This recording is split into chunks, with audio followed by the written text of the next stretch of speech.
And it's tournament day. Today we're going to the lab in Barrie, Ontario, Canada, where I am playing my 2,000 point list with a few modifications from the 4 quick steps to build a competitive list. The link is down below. But wish me luck. This is at least 3 rounds. It'll be a fun day. Enjoy.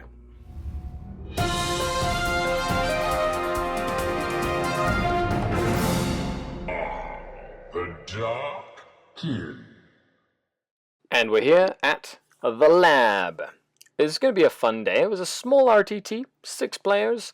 Of course, this is more representative of a lot more sort of local events than the meta at large will show. Small events at little stores with your local players. And we've all been there, and it's a lot of fun, although they do have space for 16 players, so hopefully the events will grow. Round 1 was against Scott and his Necron Legion.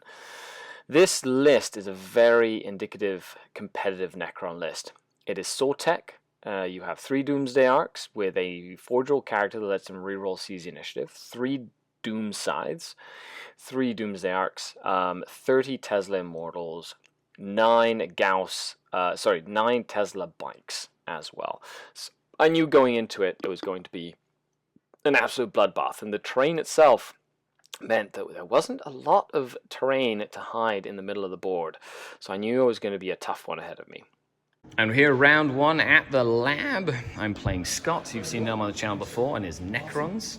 It's 30 Tesla Immortals, 3 Doomsday Arcs, 3 Doom Scythes, Stormlord, a 4-drill character lets him reroll the initiative roll, which is pretty cool. And but he's decided to deploy first, go first. We're playing mission 4 on round 1. The 2 I placed, these are the 2 objectives I placed. He placed this one and that one. Actually back there somewhere. And that's that. So we're looking at deployment right now. So wish me luck. It is lunchtime. We're here hanging out at the lab. Oh, hey John McCron, Matt, all you guys. Yeah, eat it. Do you want to see? And Jesse. And we're just having some food.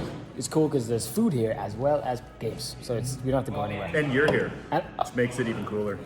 First games, how'd it go? Draw for 14 points. Necrons. Yeah, Matt. I got a 24-22 win. Yep. Then I got the 14-14 draw with the. And I got the 22 loss. That was a close game, though. Hey, Danny. Super That's Danny. close. Say hi, Danny. You've seen him and his orcs. Yeah, he's so excited. He's excited about life. So on to round 2. It seems like Matt and I are going to be throwing down. That's 200 extra points of Grey Knights thanks to the Ministorum guide.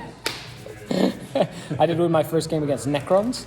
That was a tight game. He had 2 Doomsday Arcs left, 1 with 1 wound and a character. And I had 3 Venoms, Drazar with 3 wounds left, and 2 Mandrakes left.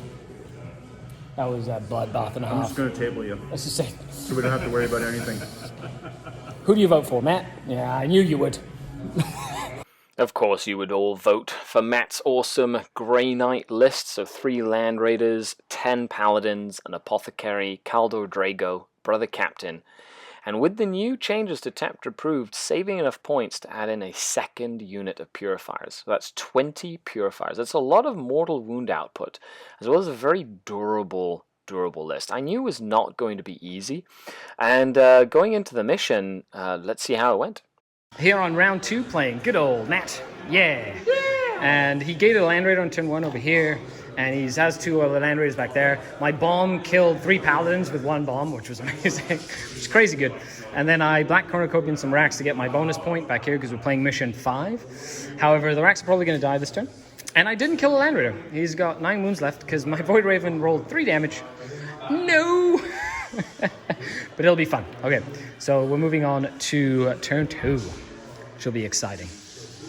And so far, it's good. He got kill more because I didn't kill anything. Good thing I didn't go for old school. And he killed a Void Raven on the first turn, and then got a little, I don't want to say greedy, but he didn't do what he could with the objectives.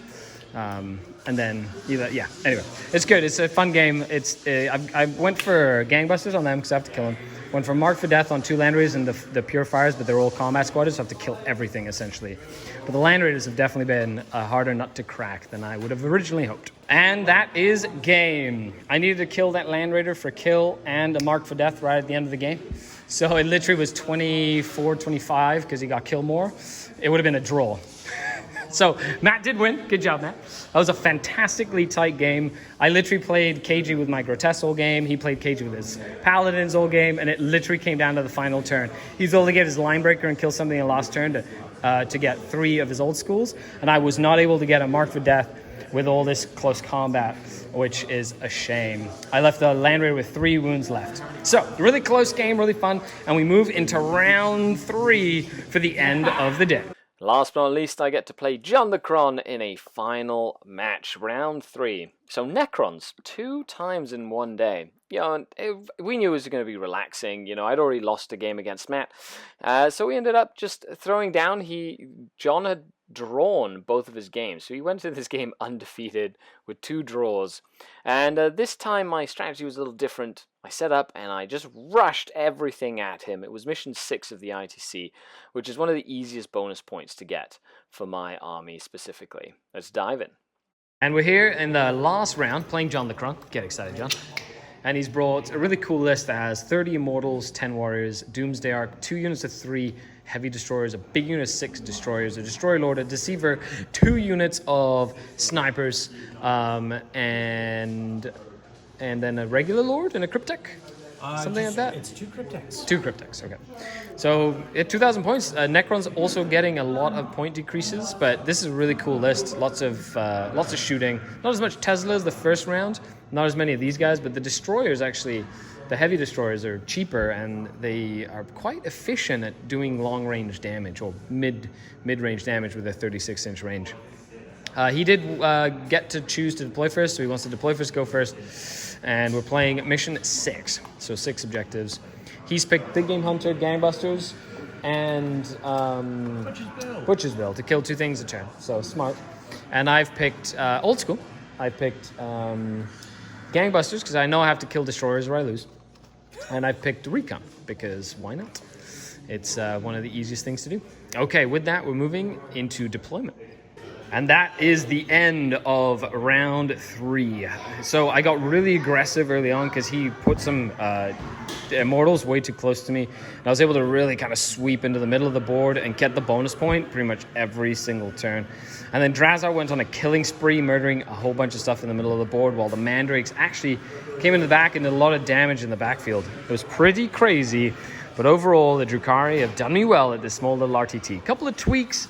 Still don't know about the Ravagers. Yeah, I love the Ravagers. They're like, it's hard to let them go, but they just die so quickly. And at a large competitive event, I'm thinking I'm going to try and tweak it to do a Flayed Skull Battalion and then turn these into 2 planes and then put another Raider in or another Venom. So we will see how that turns out. I also need more blasters and more little blast pistols.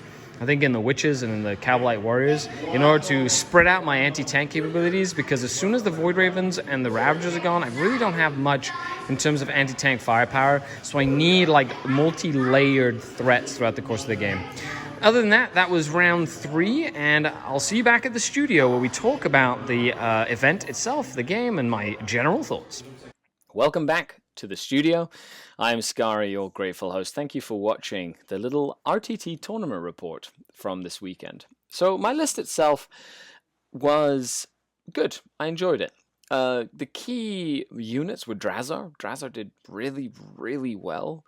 And the Mandrakes did really well, as always. They just caused a lot of havoc. The Grotesques were okay. You know, I haven't really used Coven a lot of times, but nowadays, armies have so much shooting and firepower. It's a lot easier for them to clear out high toughness, even with a good invulnerable save unit. They just have to focus fire on it for a couple of turns, and they die. So the biggest disappointment were my Ravagers. Normally my Ravagers last a lot longer. I did take them as Flayed Skull this time, and I really sort of missed that 6-up Feel No Pain. I didn't use Vect at all. I didn't feel like I missed Vect, but I did miss the survivability of the Firebase, the Ravagers especially. The Ignore cover was good. It did help in a lot of situations, especially against the Necrons. However, with the meta turning into a more marine meta, like in the main meta, I have to sort of really think about that as well. So I'm going back to the drawing board on my list. I'm going to be using some of the stuff I learned from this RTT, and I don't want to change the list too much because then I have to basically start practicing from scratch, but I'm going to change a few things. I'm probably going to go back to Black Heart simply to get the reroll ones to wound bubble from the Archon again, because reroll ones to hit and reroll ones to wound do make the Ravagers more, even if there's 1 or 2 Ravagers, a lot more efficient throughout the course of the game. There's a lot of times where I was rolling wounds and I noticed a lot of the ones that I could have rerolled and potentially done more damage, which would have compounded over the course of the game. And somebody gave me good feedback being like, well, if you don't wound, then ignore cover is pointless. So that makes sense. It also means that I could potentially put my Void Raven bombers in the Black Heart detachment. And even though they're strength 9, rerolling ones to wound means that I could reroll ones to hit, reroll ones to wound, which would make them on average more efficient than a 2+ to wound, and only against like specific tanks and whatnot. So that might give me a little bit more. Plus the 6-up Feeling No Pain will make them more survivable to last just that little bit longer to be able to do a bombing run on something. So just something I've been looking into. I am definitely going to be dropping the grotesques, I feel, and adding in another 5 mandrakes. And I'm going to be keeping the 10 racks because I really liked having the Black Cornucopians stratagem to bring 10 racks out of the backfield and force people to zone out the board as well. Well, let me know what you thought of the event. The lab put on a great little event. Thank you very much to Danny and Chris for hosting the event as well. It was good. The prize support was awesome, even though it was a small event as well. And I can't wait for the next one. This weekend on Saturday and Sunday, it is the Hooded Goblin GT2. I did win the Hooded Goblin GT, or I got Best General, sorry. Best overall was Dustin, because I didn't bring a display board. And so he took the top spot there. But I did win like the Best General ITC point thing. So I'm going back. I'm going to try and take the best overall this time. So let's go and have some fun. Absolutely. Thank you so much for tuning in. A huge shout out to all the channel Patreons. Thank you so much for supporting the channel and what I do. If you'd like more additional exclusive content, access to some cool tactical stuff, and a growing global community, check the link down below. Head on over. There's even a blog and stuff, which is pretty cool. Okay. Bye, everybody. Skari out.